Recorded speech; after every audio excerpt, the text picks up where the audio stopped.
Hello, everybody. This is Maclane Wilkison, and he will be talking to you about how to run a validator on NuCypher. So, Maclane, take it away. Awesome. Thanks so much. Hey, everybody. My name is Maclane Wilkison. I am one of the co-founders of NuCypher, and today I'm going to get, hopefully, as far as we can in sort of deploying a NuCypher node on the current NuCypher incentivized testnets. And ideally, all of you will be able to follow along and do that with me. We have, I think, a full hour, so we'll see how far we can get, depending on things like Geth syncing on the Goerli Ethereum testnet is going to be the longest thing, but hopefully we can do it. If not, hopefully we can get pretty far. So the first thing I want you to do, just because it's going to be the thing that takes the longest, is if you haven't already, I want you to go and try to install Geth locally on your machine, and start to sync Geth. So if you go to the Ethereum GitHub org, go-Ethereum repo, and find the link to installing Geth. I also put it in the chat, so you'll be able to click directly on that. You can find the instructions on how to install it, whatever your platform is, whether it's Mac OS or Linux. If you already have it, that's great. But you want to open a terminal and start syncing Geth to the Goerli Ethereum testnet. So that's actually a very simple command. It's just, once you're in your terminal, it's just Geth --Goerli, Goerli. And that's going to take a while to sync. So we'll fire that off. It'll start syncing. And then I will talk a little bit about NuCypher. And hopefully that will sync in the meantime. If not, this session is recorded. So once it is done syncing, you'll be able to sort of rewind and pick up where we left off and finish deploying your node. But while you guys are doing that, I will talk just a little bit more generally about NuCypher. So we are an encryption company that builds cryptographic infrastructure and developer tools for privacy-preserving applications. Obviously, most of you sort of know us for the NuCypher network, which is the decentralized network that uses Ethereum. There's a layer 2 network on top of Ethereum, and basically provisions interfaces and runtimes for threshold cryptography. So the first of those is something called proxy re-encryption, which can be used by application developers to build access controls and end-to-end encryption into their decentralized application. So a very simple example of something you could use the NuCypher network for would be, let's say you're building some sort of healthcare application using Ethereum and IPFS or some other set of decentralized technologies, and you wanted to store patient medical records on IPFS or Swarm or some other decentralized storage layer. Obviously, those medical records need to be encrypted, which you can do without NuCypher. But then you run into this problem of, okay, you've encrypted these medical records, you stored them on some remote storage layer. How do you securely share those records with a doctor or a hospital or an insurance company? Obviously, you can just give them the private key, which of course isn't particularly secure. Or you can download that data client side, decrypt it, encrypt it with the recipient's key, and send it to them, which is pretty clunky. What proxy re-encryption in NuCypher would allow you to do is just basically to delegate or grant access to that encrypted data and re-encrypt or rekey that data in place so that you can sort of re-encrypt that data from being encrypted under your key into being encrypted under your insurance company's key or your doctor's key. And that all happens without ever exposing the plain text data to the storage layer or to any intermediaries. So that's the first sort of threshold cryptography primitive that's deployed on the NuCypher network. But if you notice before, I didn't describe it as a proxy re-encryption network. I described it as a threshold cryptography network. So it's very easy to imagine deploying other types of threshold cryptography on the NuCypher network in the future. Things like threshold signatures or distributed key generation or Shamir secret sharing are all things that I think would be very interesting future things to deploy. To talk about the NuCypher network itself and the architecture in a little bit more detail, basically the NuCypher network is composed of a set of nodes that provide these threshold cryptography services. And those nodes are run by people like you who are, validators or stakers or, node operators. And the reason why someone might want to run one of these nodes is because they get paid for doing that by users. So if a user, an application developer, let's say that built this medical records app that we use as an example, wants to use NuCypher, they have to pay for that service in ETH. And so node operators receive, those fee payments in ETH. And then node operators also receive inflation in the NuCypher token itself. So validators sort of have these two potential revenue streams as part of their business model. And then the other aspect of this is the function of the NuCypher token, which is something called a work token. So if you're familiar with projects like LivePeer or Scale or the Graph, it's very similar sort of in architecture to some of those. So where the work token basically is used to stake in order to join the network and run a node. So if you want to be one of these nodes in the NuCypher network, you have to stake a minimum amount of NuCypher tokens. And this basically provides some Sybil resistance to the network so that it ensures that people who are running nodes basically have some skin in the game and are going to behave in basically a game theoretic or correct way. And so what we're going to do today is we are going to try to spin up one of these nodes and join the existing NuCypher network. So this is our sort of, oops, I just hit refresh. So let's give it a moment to reload. But this is the sort of the network monitoring dashboard for the current NuCypher incentivized testnet. As you can see right now, there's about 380 active nodes on the network. Something like 40 million testnet new staked. These are basically just a list of those nodes. And by the end of this session, hopefully we'll have a few more joined from those of you who are following along. And the other interesting thing is that we currently have our come and stake it incentivized testnets happening, where basically we are awarding 1% of the initial token supply to people who participate successfully in the incentivized testnet. And the incentivized testnet is broken up into at least 3, potentially more phases. And we're in the first phase right now, which lasts until February 7th. So you still have time to join. And actually, hopefully today, we'll complete all of the tasks for phase 1, if we're lucky. And then phase 2 starts tomorrow, actually. And then we'll have phase 3 and potentially more phases over the next couple weeks. So just to show you guys what the phase 1 tasks are and what we're going to be doing today, we're going to get some testnet new from our token faucet, which is in our Discord channel. We are going to stake that testnet new for 1 year. We are going to spin up a worker node and bond to that worker node. And basically, this worker node is the node that's going to be doing the work on our behalf. So we stake the tokens, and we could stake from like a hardware wallet, for example, or some offline wallet. And then the worker node will have a separate Ethereum address. So the worker node, ideally never has access to your new. It doesn't have access to the staking rewards either. So basically the attack surface of a worker node, it has to be always on, it has to be connected to the network, but we don't want your tokens to be at risk if someone compromises that Ursula node. So it's best practices to kind of have a separation between the address that holds the staking tokens and the address that's doing the actual work in the network. So hopefully you guys have been syncing the Goerli testnet in the background as I've been going through this. If not, that's okay. Just keep letting it go and try to sync, and hopefully you can catch up after. But the first thing that we're going to do is we are going to install NuCypher. So if you go to the installation link for NuCypher that I put in the chat before, or you can just go to docs.nucypher.com and find the link there.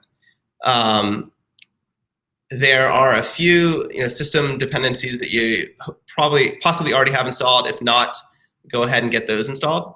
but I will assume that you've already done that, and I already have this installed on my system, so I'm going to skip that step. But we're going to do a installation of NuCypher. Let me just switch over my screen share really quickly to the terminal.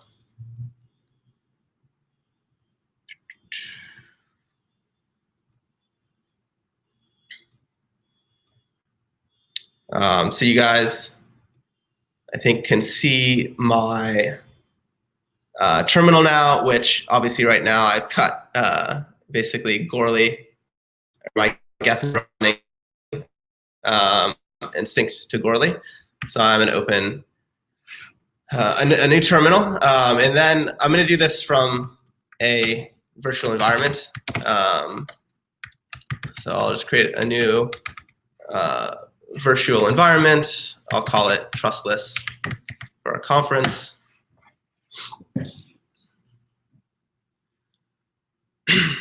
Oh, and by the way, you should be using, for installing NuCypher and following along, you should be using Python 3. So we do not support Python 2. So make sure that you're using Python 3 for spinning up this virtual environment for any of the commands that we're going to run. Make sure that you're using Python 3 and pip 3. So let's go ahead and activate that new virtual environment. Oops, source/bin/activate. All right, so we're in the virtual environment. Now we are just going to install NuCypher. So we'll do pip3 install NuCypher.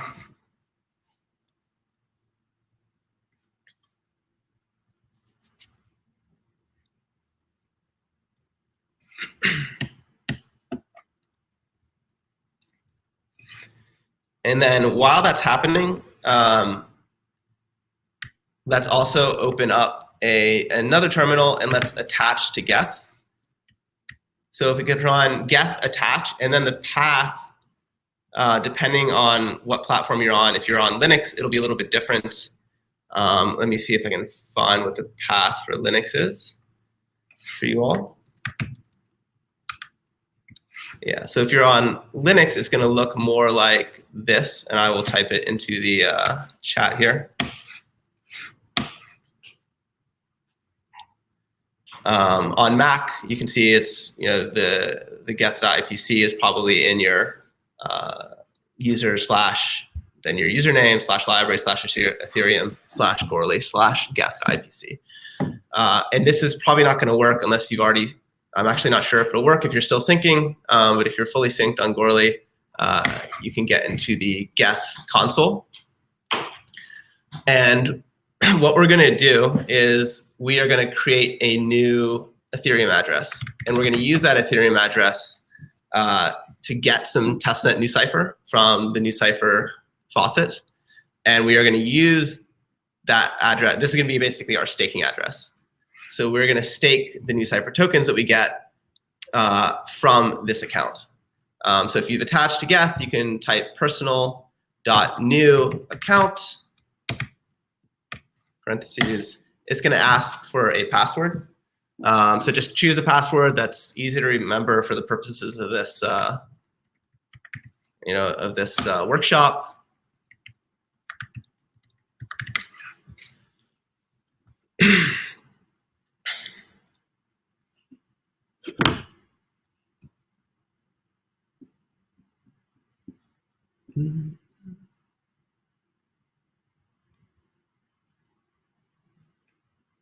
There we go. So Geth has given me a new password that I'm going to use for the rest of this workshop. Now, what you want to do with that address is that we're going to switch over to Discord. So we have a testnet faucet in our Discord. So if you go to discord.nucypher.com, that is the invitation link for our Discord channel. So go ahead and join that. And then let me switch my screen share again.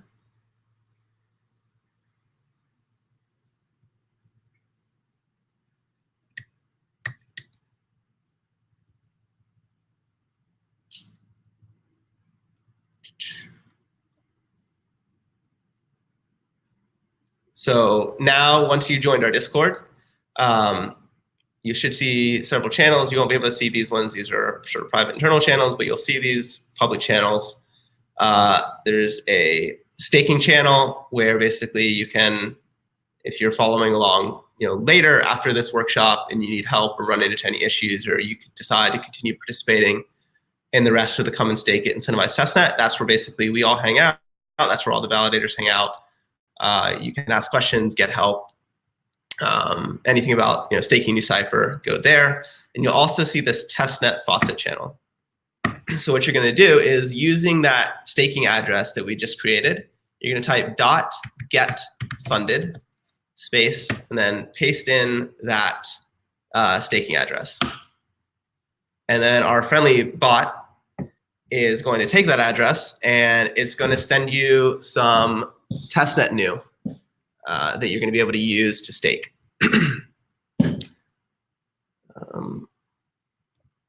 So I'm going to switch back over to the terminal.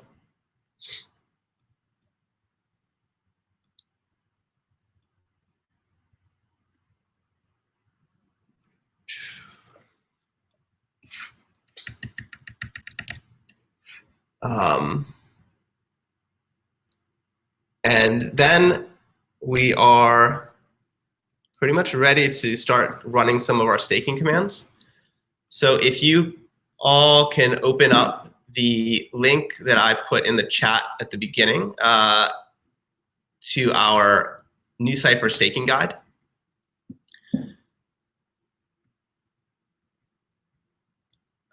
And you can scroll down. We've already done a lot of this. Like we've done the Geth Gourley syncing. We've created a new account. We've gotten it funded.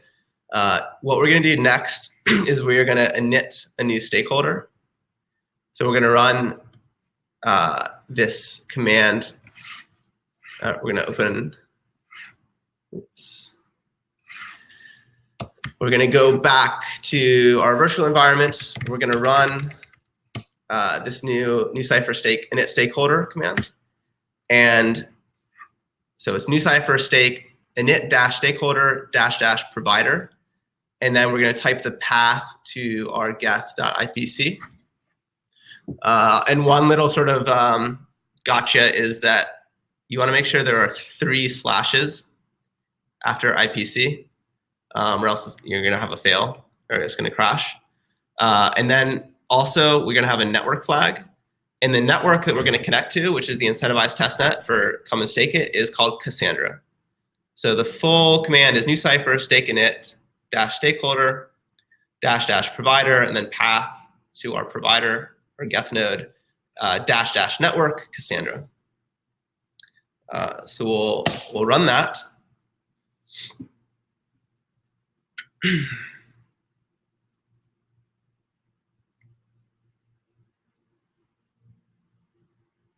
And hopefully our previous installation in NuCypher worked correctly, which it looks like it did. That's great. So we created a new stakeholder configuration, which was depending on what system you're using. If it's Mac OS, it'll be in a file path here. If it's Linux, it will be somewhere different. You can probably find the path on the staking guide for that. And now we are going to actually publish a stake to the Gourley blockchain. And that is just NuCypher stake create. And if you remember before, I mentioned that a stake can be done from a hardware wallet. We've been using just a software wallet from Geth for now, but it does support hardware wallet. And if you want to use a hardware wallet, you need to go back to the beginning and obviously not generate that from Geth like I did. But if you do want to use a hardware wallet, at this step, you would just add this hardware wallet flag like that. And you can run these staking commands from like a Ledger or a Trezor or some other hardware wallet. I did not do that, so mine is just going to be NuCypher stake create.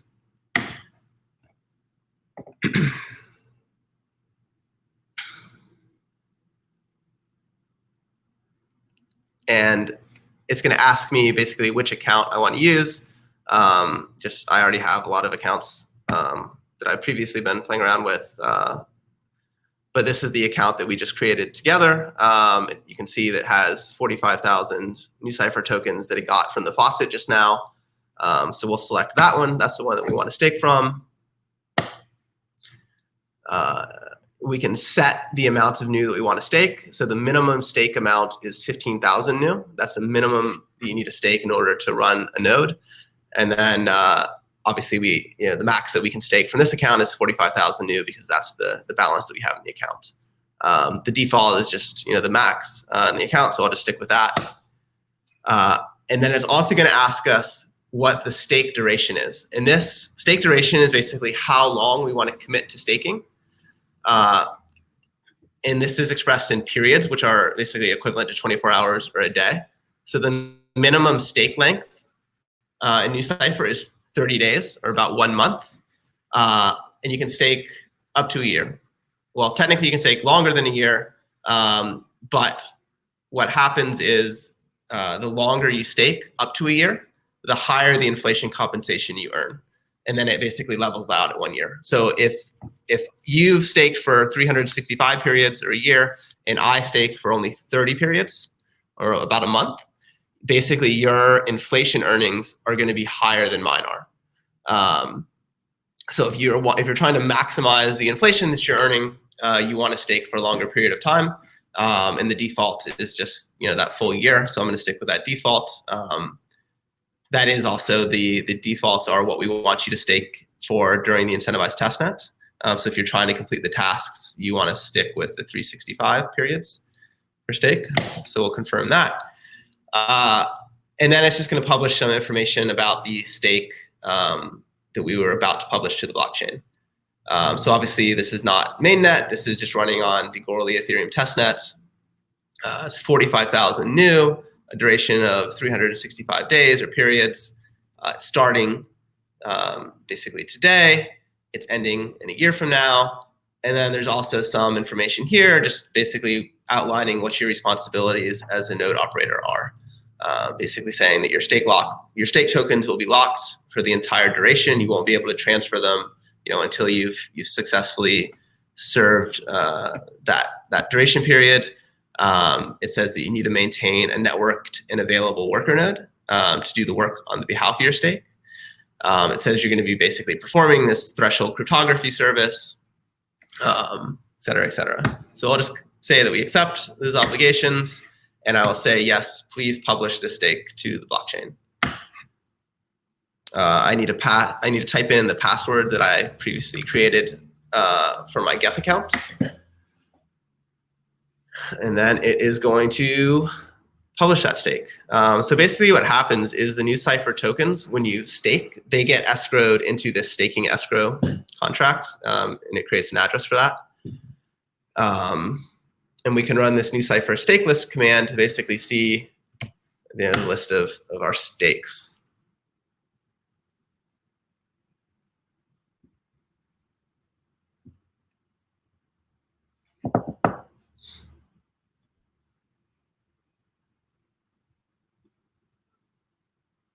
So on this same sort of Geth, previously I had 2 other staking accounts that I've been staking for a while.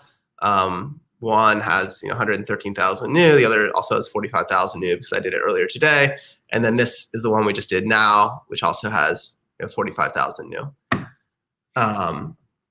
So now we have staked successfully, but we still need basically to create a worker node. And this worker node is going to be the machine or the node that is connected to the NuCypher network and is providing this proxy re-encryption or threshold cryptography service to the network as a whole. So I'm going to spin up a node on DigitalOcean for this workshop, because I think it's probably the easiest, quickest way to do it.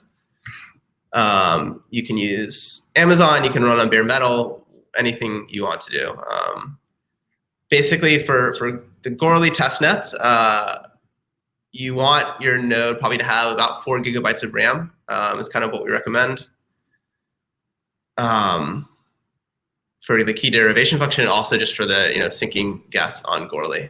That's a Goerli full node. For mainnet, if you're running a light node on the Ethereum mainnet, 4 gigabytes is probably also about what you need. If you're running an Ethereum full node, you'll need something, quite a bit heavier, for running the Ethereum full node.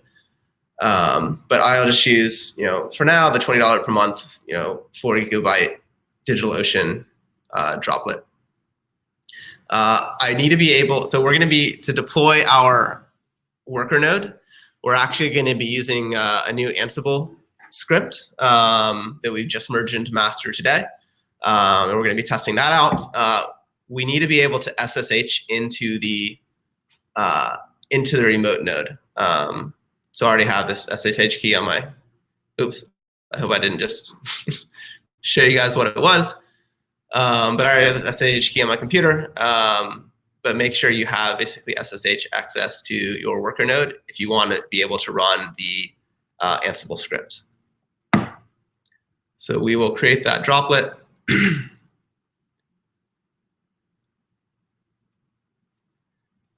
And then we will wait for that droplet to spin up.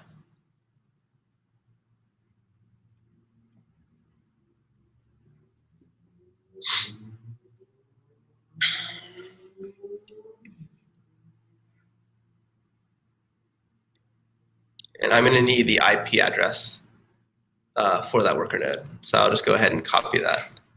And we're going to use that in one of our, we're going to use that IP address to basically set the worker on the staker side in a minute.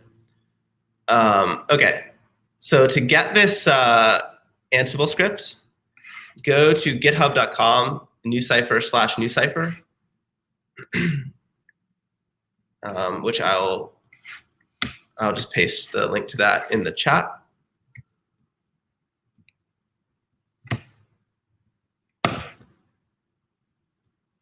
And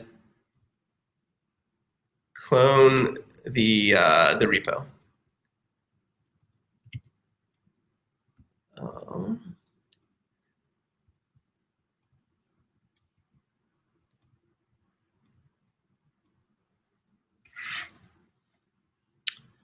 So if I git clone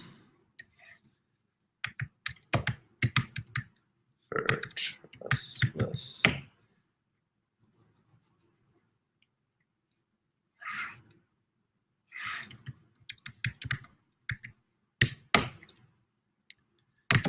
all right, so if you clone the repo and the Ansible script is in this deploy folder, and we're going to Ansible, and then we have a bunch of different Ansible scripts, but the one that we're interested in is in the worker folder. So if you go to deploy/Ansible/worker in the NuCypher repo, we have this excuse me, we have this setup remote workers file or script that we're going to run, and then we also have this inventory.yaml configuration file. And what I want you to do is I want you to open up that inventory configuration file, and you can see that we already have some configuration options for DigitalOcean. And I want you to change this IP address here, this host IP, to if you're using DigitalOcean. If you're using something like Amazon, we also have the options for Amazon down here. So just choose whatever is relevant in your case. But change the host IP to the IP address on the droplet that we just created. Oops. So let me get that and copy it in here. And then you also want to get the address for your staker. So this was the address that we got our testnet tokens and staked from. So we'll replace this dummy stakeholder address with our actual address. And then for this, we're just going to ignore it. These are the sort of the worker address options, but we actually just upgraded the Ansible script recently, so it's going to auto-generate basically all of the worker addresses and the worker account on the remote node itself. But we do need to specify sort of a password for those that remote node, but you can just use these defaults here. I think is fine. So really, the only thing you need to change if you're using DigitalOcean is the host IP address and your staking address. I'm just going to delete this stuff for Amazon because I don't need it. And then we're going to quit out. Oh, there is actually one other change that I want you to make that I forgot about. And that is the very last line in this inventory configuration file. So uncomment that out. And then instead of this 2.0 beta release, instead of using that for NuCypher image, I instead want you to use NuCypher/NuCypher:experimental. And this basically will just grab a version from the GitHub repo that's not been made into a release yet, that has a couple sort of bug fixes that we'd just like to include.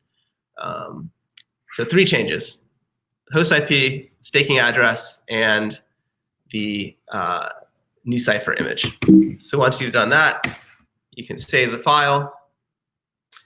And we're going to execute this Ansible playbook. One thing I actually should mention is if you might need to install Ansible on your end.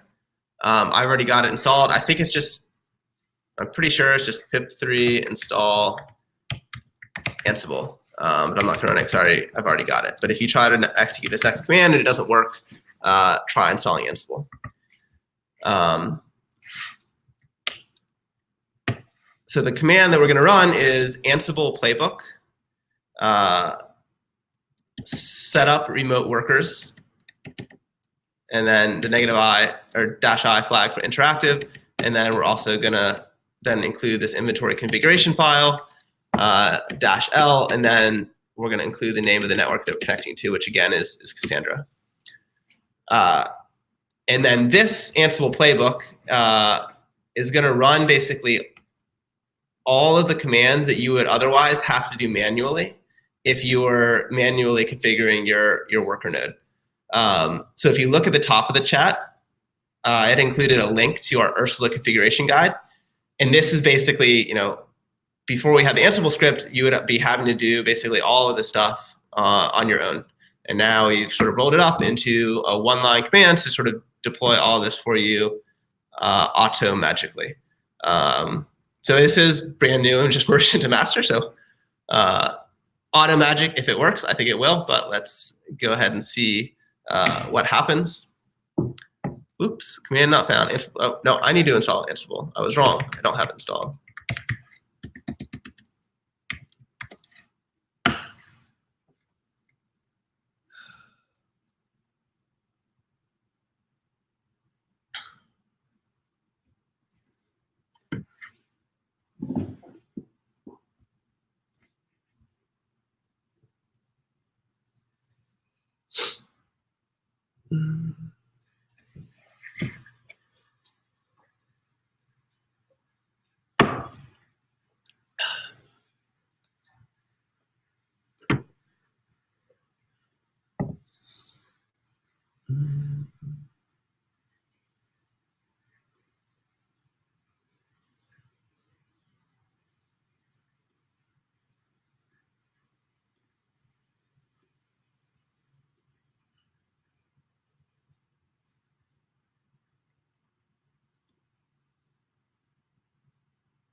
So while Ansible is installing, we have a few seconds or minutes. How's everybody doing so far? Is there anything that's not clear? Anything that you want me to spend a little bit more time on explaining or going through? Just put those questions in the chat or in the ask a question box, and I'm happy to address them. Or I know it looks like a few people from our team, like Kieran, are in the chat as well, and they can try to get you an answer.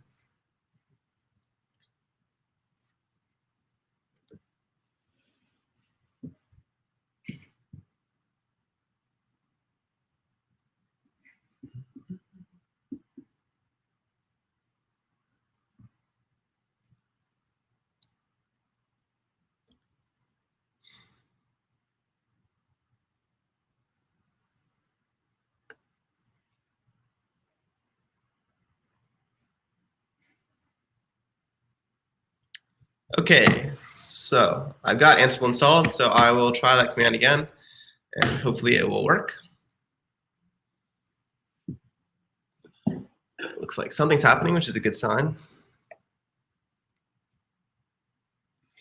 Okay, so now it's trying to SSH into that remote machine.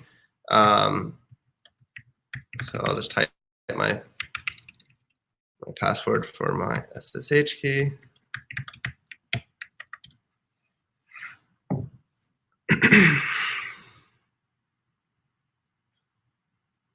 And it is going to start doing all of these magic Ansible playbooks. So it's going to install Docker for us and a bunch of other stuff. You can see it's that same IP address, so it is connecting to the right thing, which is good.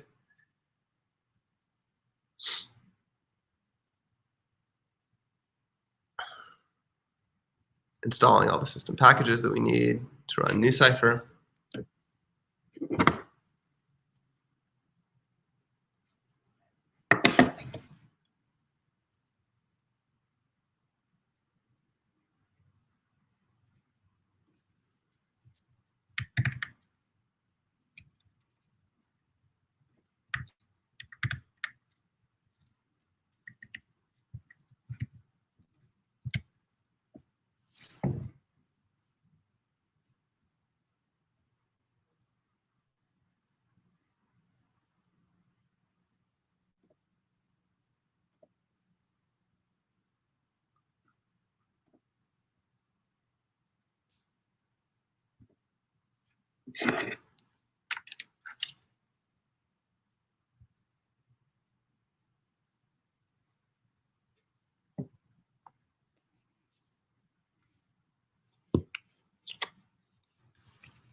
Okay, so now it's going to ask us to do a couple things. So it has created basically a new Geth account for our worker. And one of the things the worker needs to do is it needs to be able to do some lightweight Ethereum transactions. So it basically needs to check in every period to basically get rewards, inflation rewards.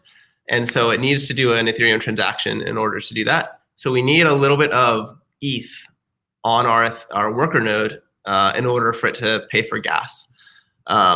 So Ansible is going to ask us basically, hey, have you funded your worker? Because if not, it's not going to have enough gas to do these sort of check-in transactions. And basically, it's not going to be able to successfully connect to the network and earn inflation rewards. So what you need to do now is basically grab the ETH address for this new worker and copy that. And then we are going to, if this was mainnet, you'd have to fund that obviously with some ETH yourself.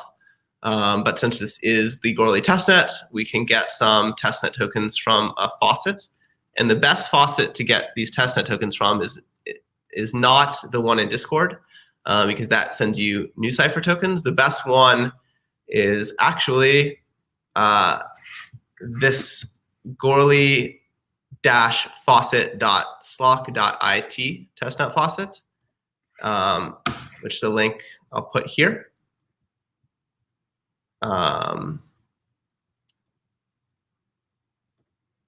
And so if you go to that website, you should see this here. You need to pass this CAPTCHA, which is kind of obnoxious. We're helping train Google's AI.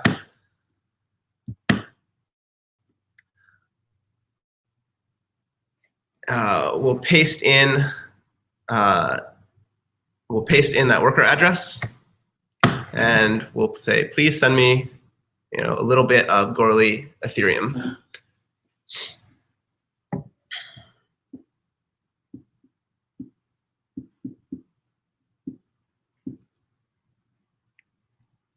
Great, cool. So I've gotten some Goerli ETH. Now I will switch back to my terminal. I'll just hit basically return to say, yes, I've funded my worker with some ETH.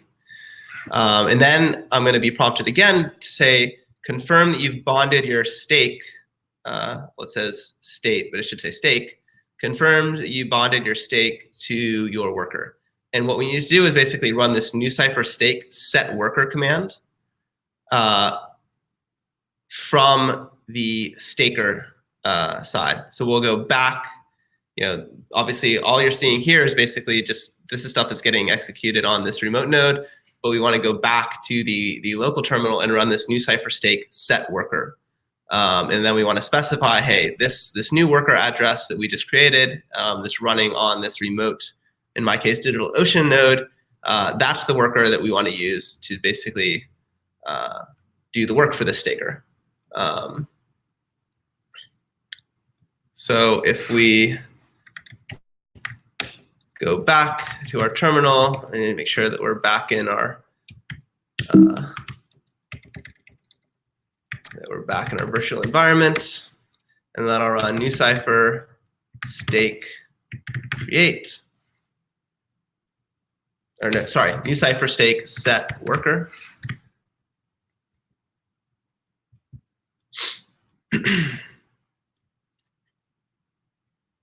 So run NuCypher stake set worker. NuCypher. Oh, because I did not actually activate my virtual environment. My apologies. So NuCypher stake set worker.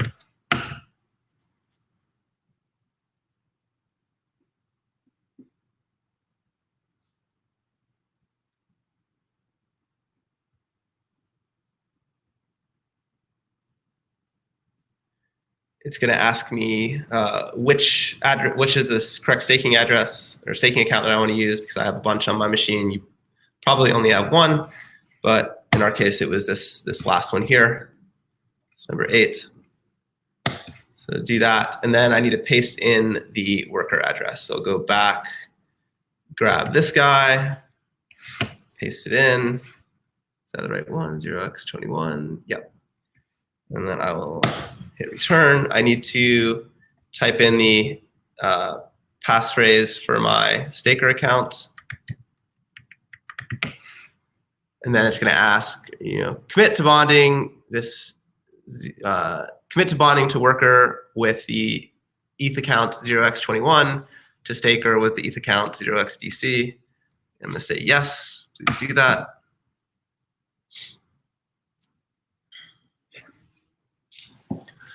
And success. So I've bonded my stake to the worker that we just spun up on DigitalOcean. Let me flip back to the terminal with Ansible running. I'll hit return. I need to re-enter my SSH password.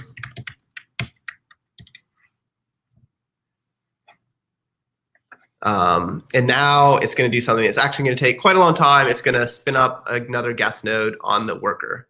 So yeah, it's probably about time to get up and go for a walk.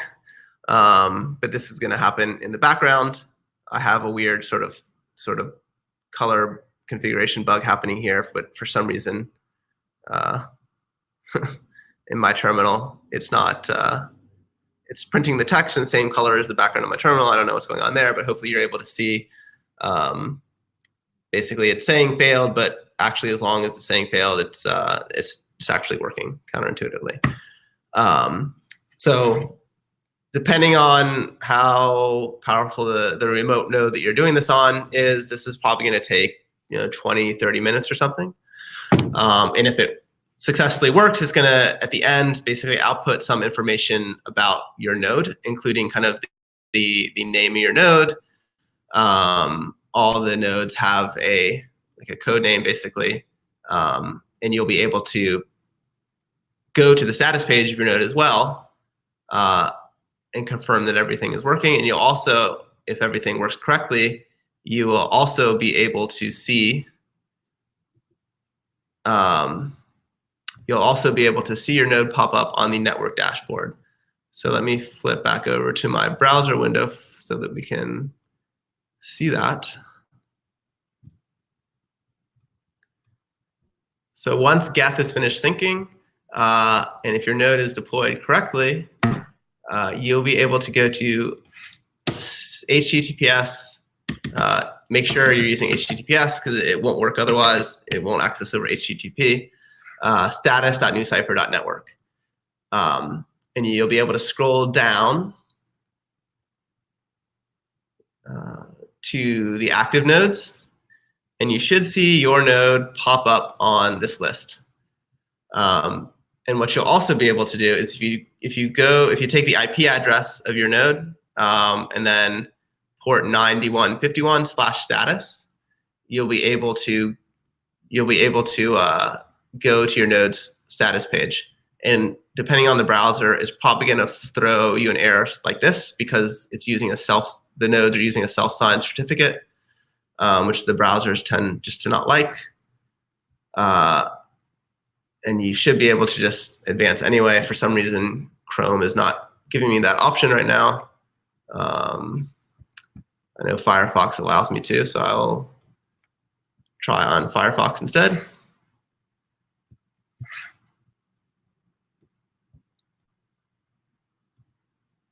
Let's flip over so you can see what it actually looks like.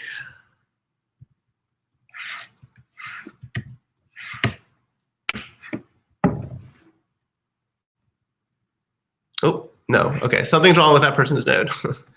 But anyway, theoretically, if your node deploys correctly, I think maybe this person is running an old version of NuCypher where the status pages were broken. But if your node, which it is running the latest version of NuCypher,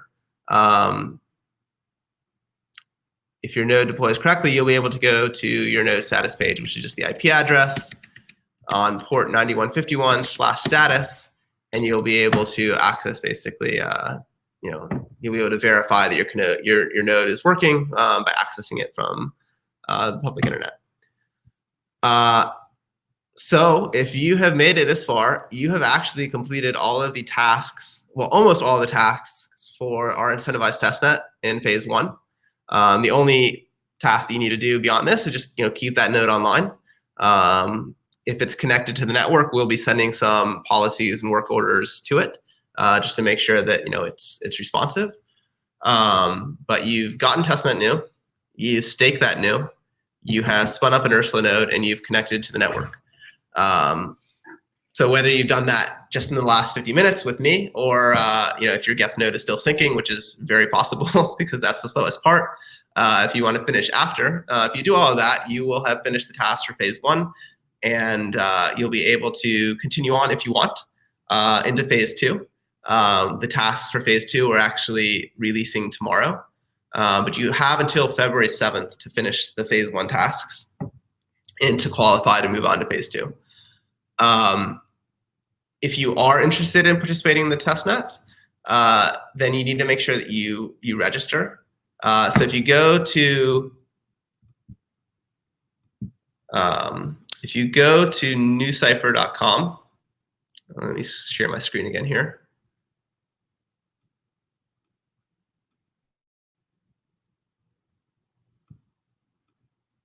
If you go to NuCypher.com, right at the top here, you can find some information on the testnet. So you can click this link to get back to that blog post with the phase 1 tasks.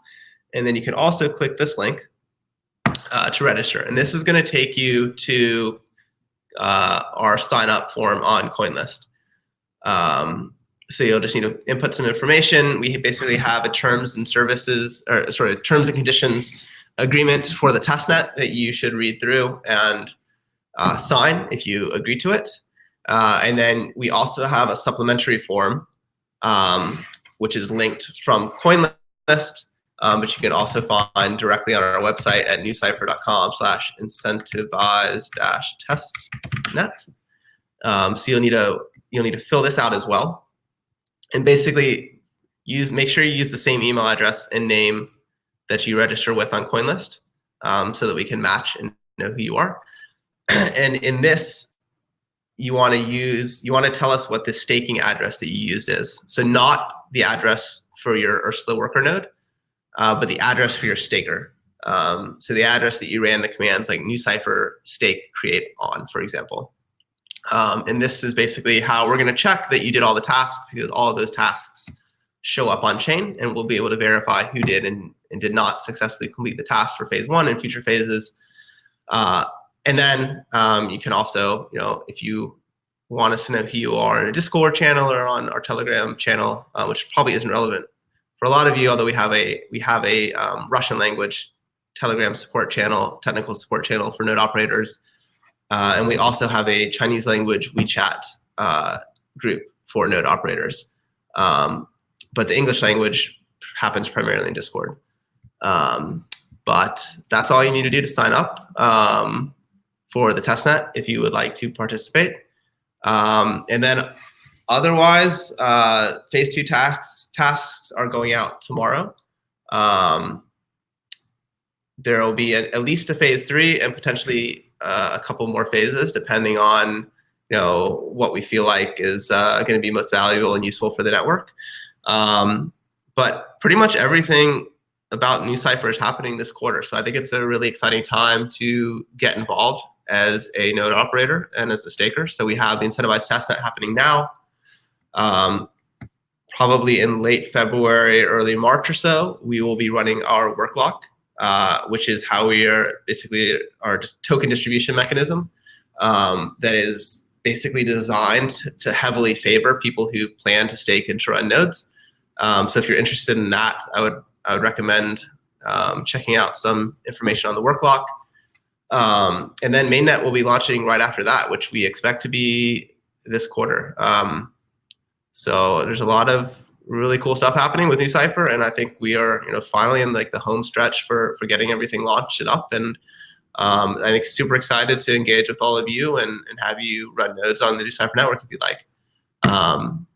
That's it from me. I will pause if there are any questions on anything we did today that wasn't clear, that was confusing, or just about the NuCypher network in general, that don't have to do with running a node. I'm happy to answer some of those questions. Now we'll scroll back up now to the and read through the chat to see if there's any questions that didn't get answered already.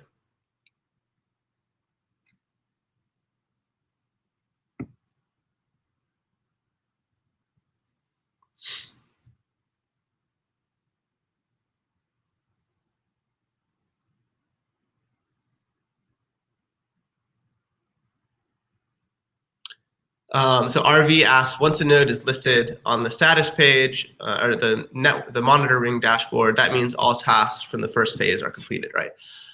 So almost all the tasks. So you still, once your node is listed, you basically just need to keep it running. So that's the fourth and last task, which was keep your node up. Let me see if I can find it. Yeah. So once the node is listed, you've completed the first 3, and you just need to keep your node online. And you'll actually need to keep your node. You'll still need to keep your node online for the future phases. So phases 2 and 3, obviously, we'll still need that.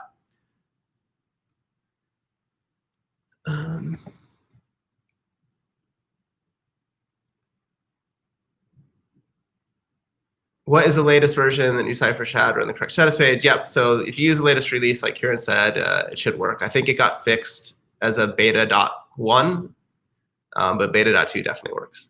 How NuCypher compares to fully homomorphic encryption. So the NuCypher network it starts with, it basically is for threshold cryptography. So the first primitive that will be deployed is something called threshold proxy re-encryption.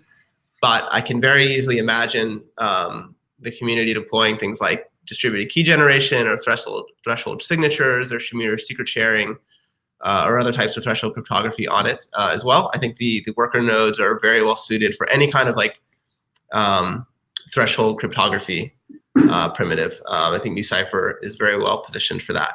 As a company, we do some research on fully homomorphic encryption. So we have a library called NuFHE, which is open source. So if you go to our GitHub org, NuCypher/NuFHE, you can see that library. And basically, it is a GPU accelerated implementation of a fully homomorphic scheme called TFHE. And we were able to get about 100x performance improvements over running TFHE on a CPU using GPUs. Here's the link for that. I would characterize NuFHE as very much kind of like a research stage thing for us. It's not something that I think would be potential candidate for getting added into the NuCypher network in the short or even the medium term.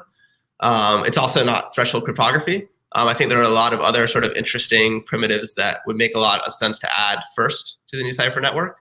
But it's just something that I think we're interested in generally as a company. And we saw that we were able to sort of make some pretty significant performance improvements using GPUs on that. And that was just a sort of an open source contribution that we thought would be valuable to make.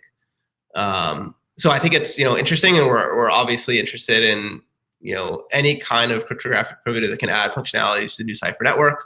But as it is now, like the NuCypher network is a separate thing from this NuFHE library. Will it be necessary to have a GPU once mainnet is released? No, not for the NuCypher network. So the NuCypher network, or a NuCypher node, so the NuCypher node that you just spun up on the Goerli testnet is basically the same as the NuCypher node would be on mainnet. The difference is that on mainnet, you have to run an Ethereum full node, which could be in could be a light node potentially, but that's really the thing that's the difference between Goerli and mainnet. So Goerli full nodes are comparatively very lightweight, and Ethereum mainnet full nodes obviously are not so lightweight. But the NuCypher node itself is really not any different. You do need a GPU to run NuFHE, but again, like NuFHE is a separate thing, than the NuCypher network for now.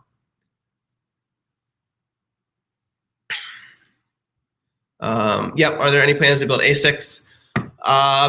Potentially. I think it's not something that I think there's probably a lot of software enhancements that can be done first. And it's pretty unlikely, I think, that NuCypher as a company would look to build ASICs. That's probably outside of our sort of scope of expertise. But I think it'd be interesting for another company or somewhere that has hardware expertise to build specialized hardware for fully homomorphic encryption. I think is very interesting. Cool. We have one. Shinju said we have time for one more question, so I'm happy to answer anything and everything about NuCypher, running a node, the work lock, using NuCypher. So from the perspective of like a developer as opposed to a validator. If there are any last questions, otherwise I would say head to our website, NuCypher.com. We've got all the information about the incentivized testnet up at the top, if you'd like to explore that. And then the last question from RV is, are there any plans to bring NuCypher technology to its own blockchain? So no, not at the moment. So NuCypher, I think of NuCypher basically as a service network. So NuCypher is not a blockchain in the sense that it doesn't process transactions. Instead, it provisions a service, and that service is different types of threshold cryptography. So the first being this proxy re-encryption for for access control and potentially other threshold cryptography primitives in the future. But it doesn't need its own blockchain for that. We just basically piggyback off of Ethereum. So right now, NuCypher is kind of like a layer 2 network on top of Ethereum. The NuCypher token is an ERC20 token, which has basically all the functionality we need, like to stake and to join the network as a NuCypher node. So we kind of piggyback off of Ethereum's consensus. And I think for the foreseeable future, I think we feel comfortable with Ethereum. That's where the majority of the development is happening. Third-party developer mindshare is happening. We are interested in connecting to other smart contract platforms. So if people are building applications on some of these next generation smart contract platforms, we want them to be able to use NuCypher. But that doesn't really entail us becoming our own blockchain. Awesome, Maclane. Hey, thank you so much for doing this. It's incredibly insightful. And as you said, this is the perfect time to get involved with NuCypher. February 7th, actually, you're dropping more documentation tomorrow around part 2 with your incentivized testnet. So incredible job. And we are moving on to our final session with Matic. So if everyone can thank Maclane last real quick before we move on. We're going to import the audience now. Thanks, Maclane. All right, switching over now.